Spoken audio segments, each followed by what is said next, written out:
had to get a view from upstairs before I went down from waking up this morning. So excuse the screen, but look how much it snowed overnight. There's one of the Christmas trees off in the distance. That's downtown Pittsburgh. See our pretty view. That's Greenfield up there next door.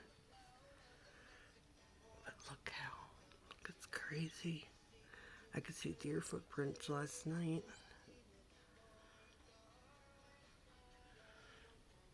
That's Rosalind's window over there. I had to put a towel in the window because we have a nasty leak. The window doesn't close. Or I have a nasty leak.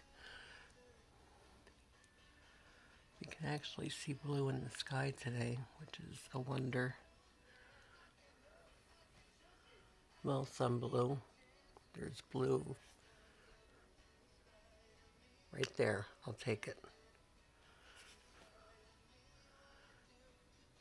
But there's so much snow.